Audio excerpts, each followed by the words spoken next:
Assalamualaikum warahmatullahi wabarakatuh.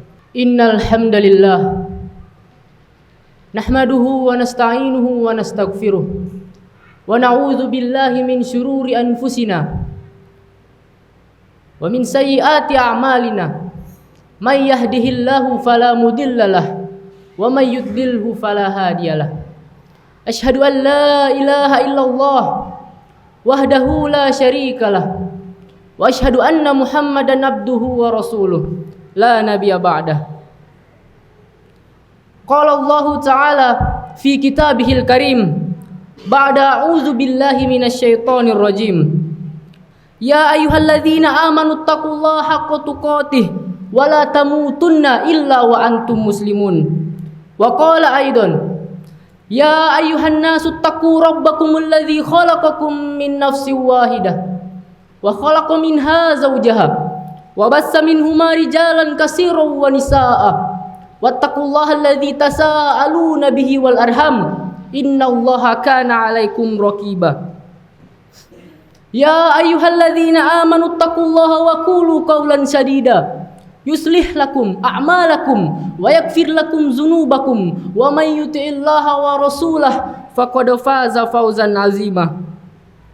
Amma ba'd, fa inna asdaqal hadisi kitabullah wa khairal hadi Muhammadin sallallahu alaihi wasallam wa syarrul umuri muhdatsatuha wa kullu muhdatsatin bid'ah wa kullu bid'atin dhalalah wa kullu dhalalatin finnar. Ayuhan nas rahimakumullah, usikum wa nafsi bitaqwallahi faqad fazal muttaqun. Jamaah Jumat sekalian yang senantiasa dirahmati oleh Allah Subhanahu wa taala. Pada siang hari yang terik ini, kami selaku khatib senantiasa mengingatkan untuk senantiasa meningkatkan kualitas takwa kita kepada Allah Subhanahu wa taala. Sebagaimana sabda Rasulullah sallallahu alaihi wasallam, "Ittaqullah haitsu ma kunta." Rasulullah sallallahu alaihi wasallam bersabda, bertakwalah kalian dimanapun kalian berada. Rasulullah sallallahu alaihi wasallam tidak bersabda, bertakwalah kalian di rumah kalian, bertakwalah kalian di masjid-masjid kalian. Akan tetapi Rasulullah sallallahu alaihi wasallam bersabda, ittaqullah haitsu ma kunta. Bertakwalah kalian dimanapun kalian berada, entah kalian berada di tempat yang gelap maupun di tempat yang terang. Jamaah Jumat rahimakumullah, urgensi ikhlas dalam beribadah kepada Allah Subhanahu wa taala. Urgensi ikhlas dalam meraih ridho Allah Subhanahu wa taala. Urgensi ikhlas dalam menentukan posisi kita di sisi Allah Subhanahu wa taala merupakan suatu hal yang penting untuk kita tanamkan di dalam diri kita masing-masing agar kita tidak rugi dalam menjalani ibadah-ibadah kita, dalam mengumpulkan bekal-bekal kita, agar di akhirat kita tidak menjadi orang-orang yang menyesal. Ikhlas merupakan hal terpenting dalam perkara kehidupan seorang muslim yang menjadi penentu diterima atau tidaknya amalan dia di sisi Allah Subhanahu wa taala. Bagaimana tidak? Allah Subhanahu wa taala tidak akan menerima amalan seorang hamba jika amalan tersebut niatnya bukan karena Allah Subhanahu wa taala. Jika ia beramal, niatnya tidak dibarengi dengan keikhlasan yang tulus kepada Allah Subhanahu wa taala. Apatah lagi ketika dia beribadah kepada Allah Subhanahu wa taala, di dalam niatnya tersebut tercampur kesyirikan, maupun itu syirik asghar atau syirik akbar. Allah Subhanahu wa taala berfirman, A'udzubillahi minasyaitonir rajim. Qul amara rabbi bil qist wa aqimu wujuhakum inda kulli masjid wad'uuhu mukhlishina lahuddin kama bada'akum ta'udun. Yang artinya, katakanlah Tuhanku menyuruh menjalankan keadilan, dan katakanlah, luruskanlah muka dirimu di setiap salat dan sembahlah Allah dengan mengikhlaskan ketaatanmu kepadanya sebagaimana dia telah menciptakanmu pada permulaan, demikian pula kamu akan dikembalikan kepadanya.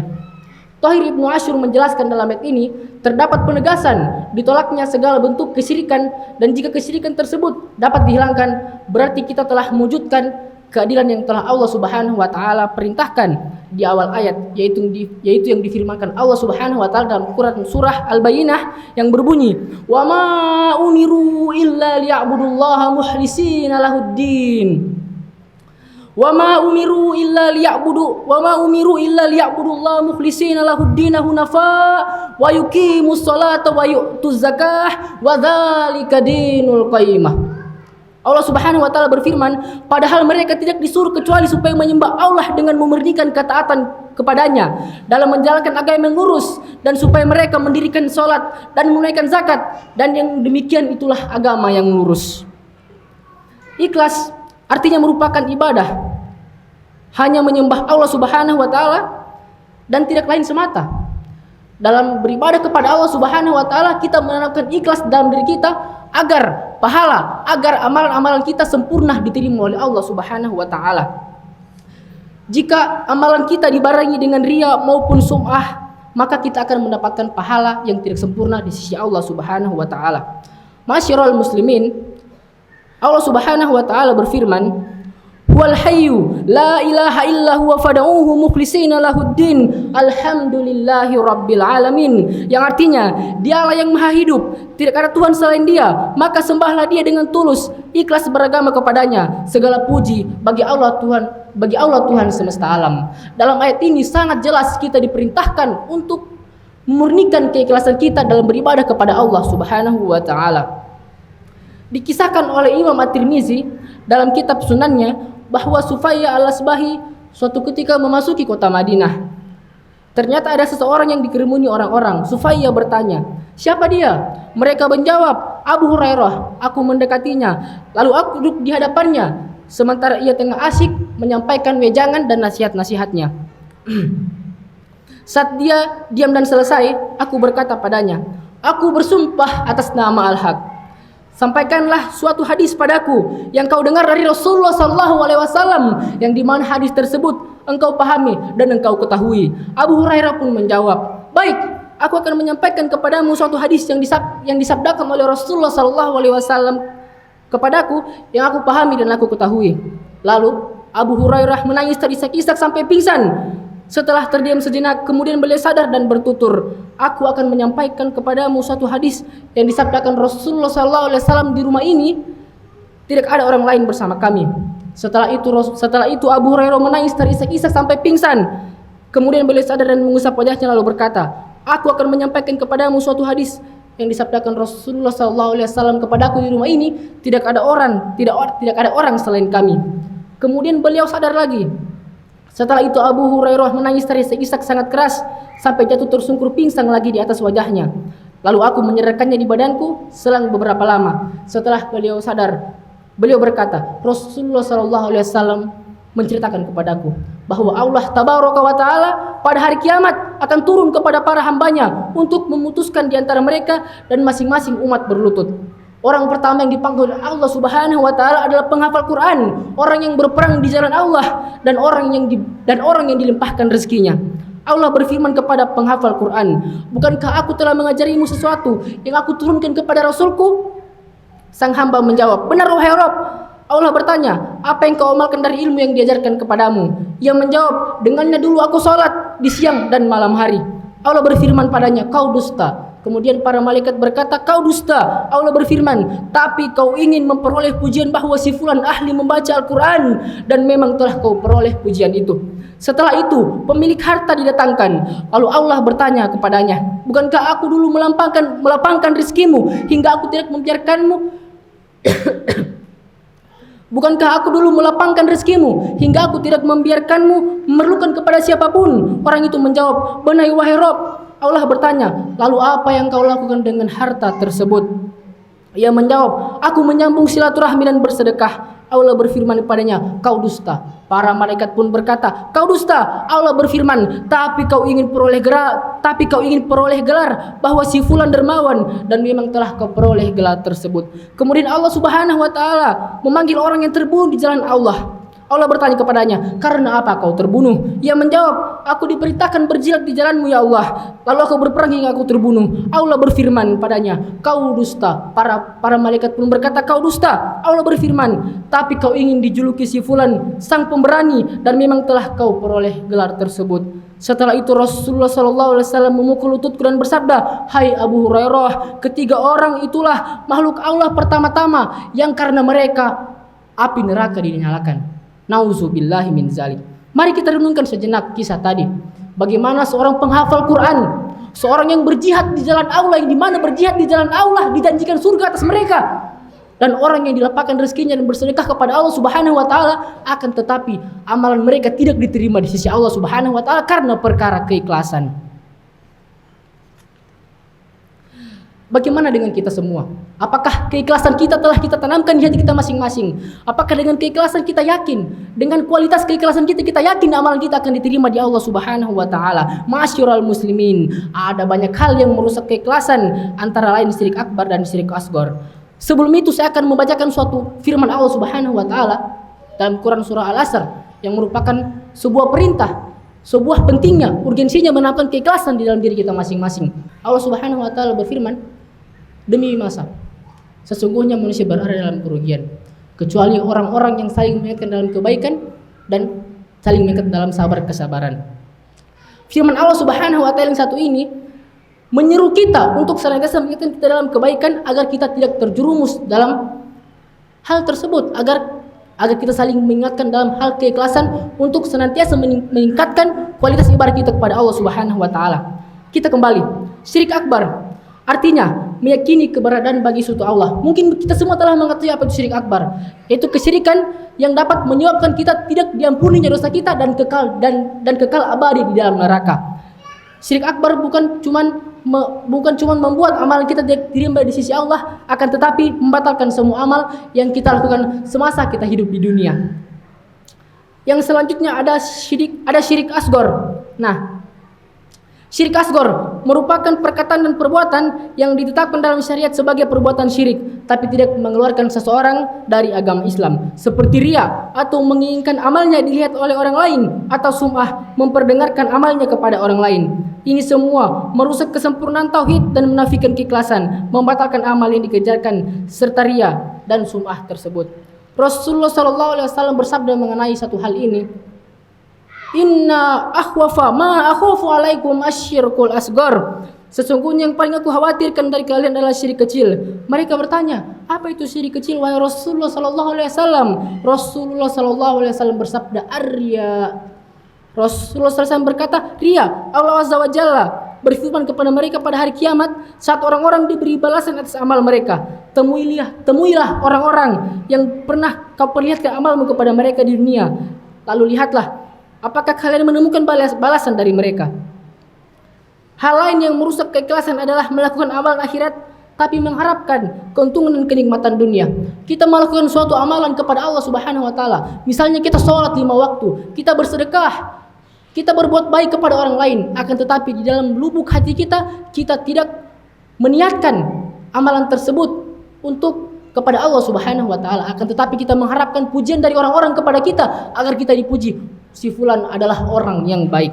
Ini merupakan salah satu dari perusak keikhlasan kita. Jamaah sekalian yang senantiasa dirahmati oleh Allah Subhanahu wa taala. Ada 2 hal yang dapat merusak keikhlasan kita.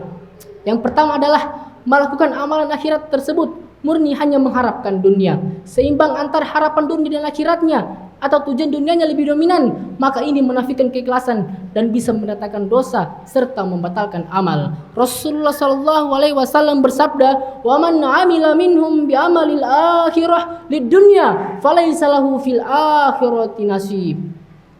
Barang siapa di antara mereka yang mengerjakan amal akhirat untuk keduniaan, maka di akhirat dia tidak akan mendapatkan bagian.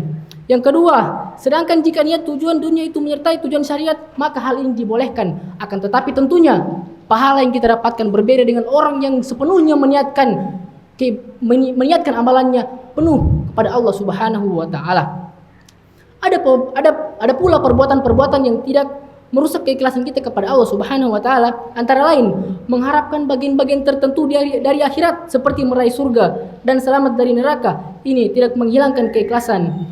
Yang kedua, melakukan ibadah-ibadah yang dilakukan dengan terlihat di hadapan orang banyak. Hal ini dibenarkan dalam syariat. Karena itu, orang tidak dilarang melakukan perbuatan yang disyariatkan karena takut riya. Bahkan diperintahkan untuk mengerjakannya sambil berupaya untuk menghindari dari riya tersebut. Yang kelima, mendapatkan pujian atas perbuatan taat yang dikerjakan tanpa mengharapkan hal tersebut. Itu adalah kabar gembira yang disegerakan bagi orang beriman. Suatu hari Rasulullah SAW pernah ditanya, "Ara'aita ar-rajula ya'malul 'amala minal khair wa yahmaduhun nasu 'alaih." Bagaimana pendapat engkau tentang orang yang melakukan amal kebaikan lalu mendapatkan pujian dari orang-orang? Beliau menjawab, "Tilka ajilu busyrul mu'min." Itu adalah kabar gembira yang disegerakan bagi orang beriman.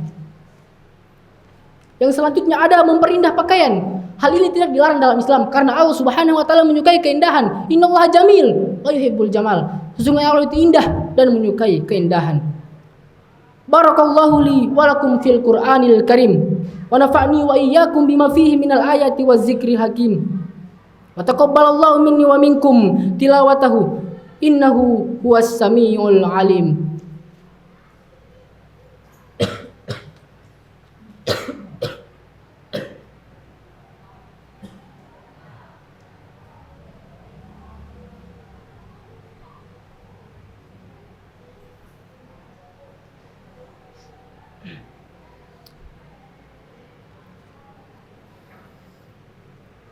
Alhamdulillahi rabbil alamin.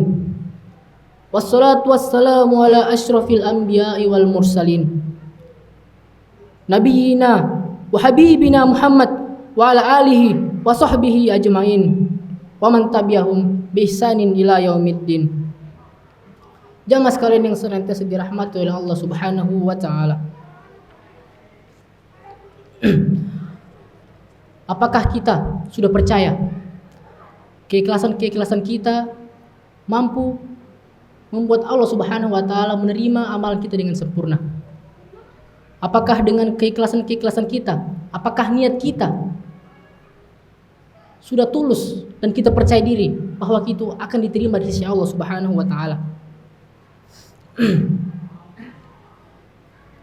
Ada doa dari Rasulullah sallallahu alaihi wasallam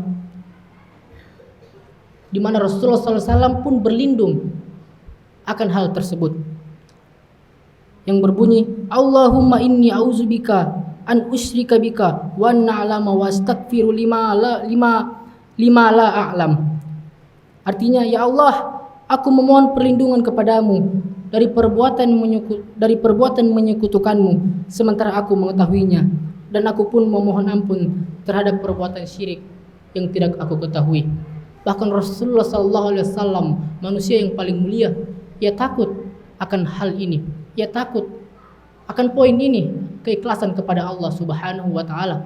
Karena bukan hal yang main-main ketika kita telah capek-capek. Ketika kita menghabiskan waktu kita untuk beribadah kepada Allah Subhanahu wa taala, pagi, siang, malam, sore, kita sholat 5 waktu, kita hadir di majelis-majelis ilmu. Akan tetapi ketika kita menghadap kepada Allah Subhanahu wa taala, tidak ada amalan kita yang diterima di sisinya. Karena mengapa? Karena keikhlasan, karena niat kita tidak sampai kepada Allah Subhanahu wa taala. Maka dari itu, kami mengajak untuk senantiasa memuhasabah diri, untuk senantiasa kembali kepada Allah Subhanahu wa taala. Memuhasabah diri, apakah diri kita telah cukup? Apakah diri kita telah memiliki niat yang sempurna untuk amalan kita diterima di sisi Allah Subhanahu wa taala? Innallaha wa malaikatahu yusholluna 'alan nabi. Ya ayyuhalladzina amanu shallu 'alaihi wa sallimu taslima. Allahumma shalli 'ala Muhammad wa 'ala ali Muhammad kama shallaita 'ala Ibrahim wa 'ala ali Ibrahim wa barik 'ala Muhammad wa 'ala ali Muhammad kama barakta 'ala Ibrahim wa 'ala ali Ibrahim innaka Hamidum Majid. Allahumma ighfir lil muslimina wal muslimat wal mu'minina wal mu'minat al ahya'i minhum wal amwat innaka sami'un qaribun mujibud da'wat. Rabbana zalamna anfusana wa illam taghfir lana wa tarhamna lanakunanna minal khasirin. Rabbana la tuzigh qulubana ba'da idh hadaitana wa hab lana min ladunka rahmah innaka antal wahhab. Rabbana taqabbal minna wa qiyamana wa saira amalina wa tub alaina innaka antat tawwabur rahim. Rabbana Rabbana ighfir lana wa li ikhwanina alladzina sabaquna bil iman wa la naj'al fi qulubina ghillal lil ladzina amanu Rabbana innaka raufur rahim. Allahumma izzal Islam wal muslimin wa ahlikil kafarah wal musyrikin wa adaka ya aziz ya qahhar ya rabbal alamin. Rabbana atina fid dunya hasanah wa fil akhirati hasanah wa qina azabannar. Subhana rabbika rabbil izzati amma yasifun wa salamun alal mursalin walhamdulillahi rabbil alamin. Aqimus shalah.